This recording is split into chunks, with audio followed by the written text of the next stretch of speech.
So, Assalamu alaikum wa rahmatullah, Sister Aisha Aladawia. She's a Muslim human rights activist in the United States in New York. And we have the pleasure today to have you with us. Welcome, Sister Aisha. Thank you very much. So, Sister Aisha, today, as I was saying earlier, the Canadian Muslim Forum is working on a new project on Islamophobia.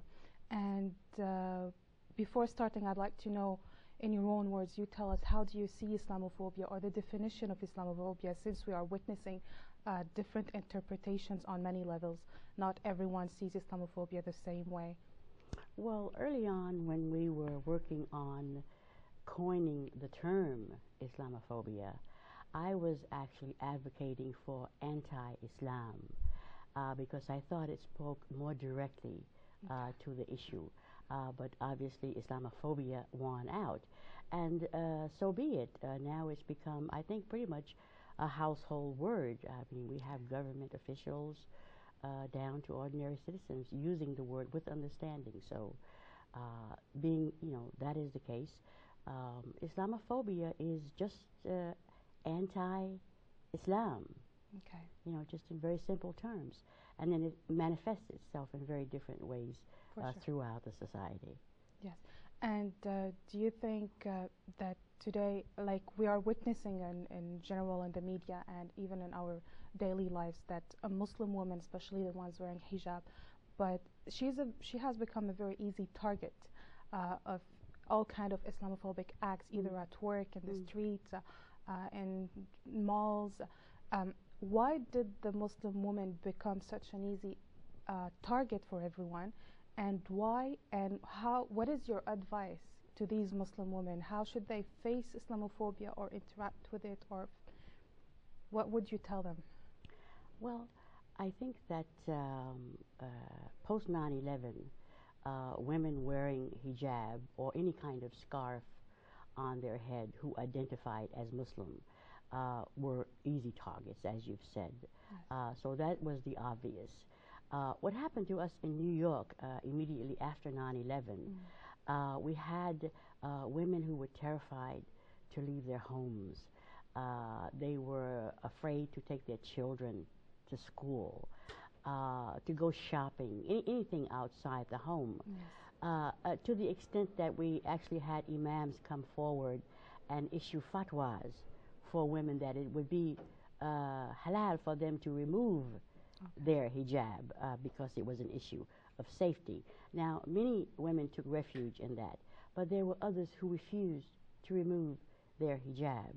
And as a result, they were targeted, for sure, but they also gained, I think, a sense of strength and autonomy.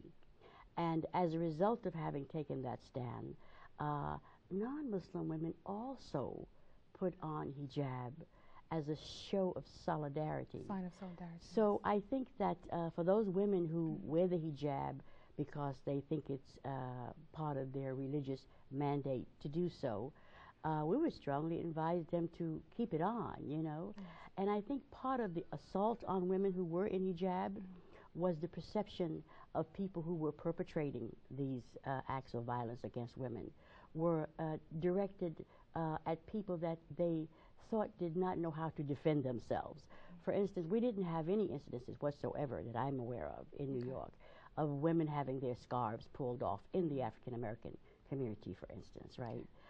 Because there was already a history there that had been fought, a struggle that had been fought and won, much of it in the courts, that women were going to cover their heads, and that was a foregone conclusion. So, the battle lines, as it were drawn that, this scarf will not move from my head, and don't dare, touch it. And not so much in an intimidating way, but there was a sense of authority in the woman, confidence in the woman, of who she was and why she looked the way she looked, that other people paid note of that, and they respected that for the most part.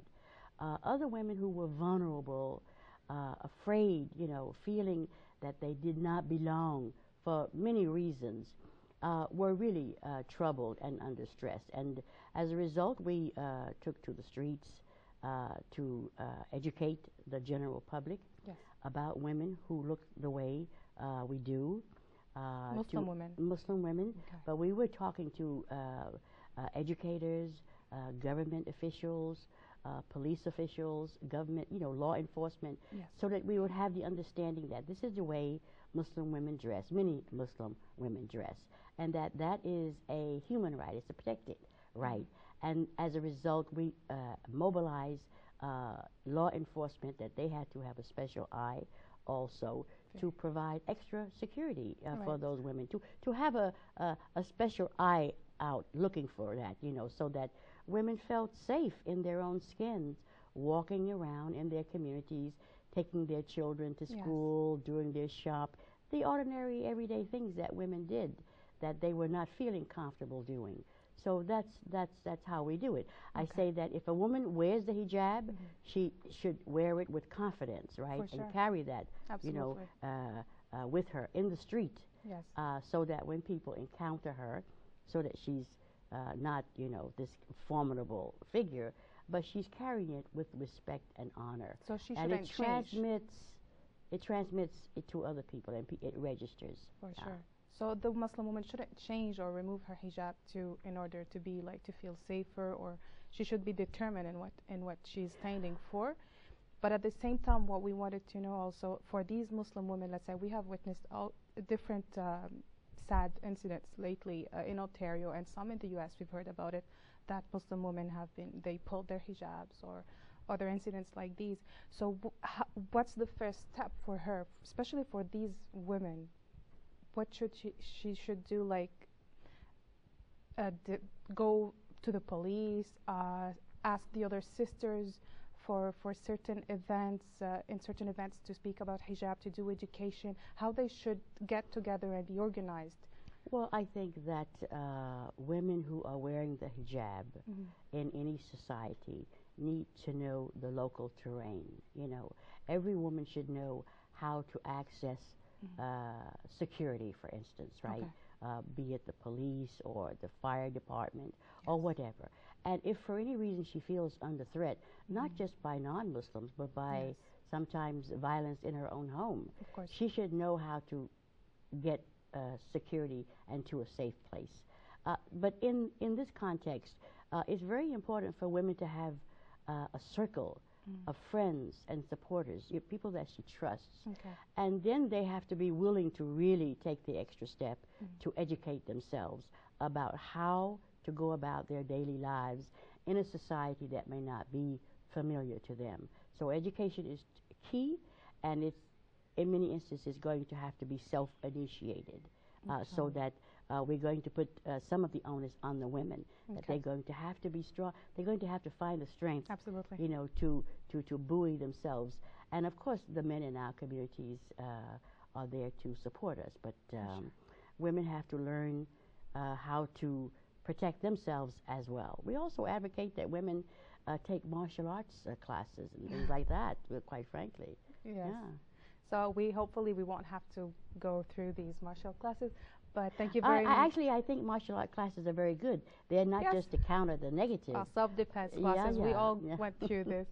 Jazakallah khair. Thank you very much, Sister Aisha, for your presence and for your precious advices. Thank you very much. Assalamu alaikum.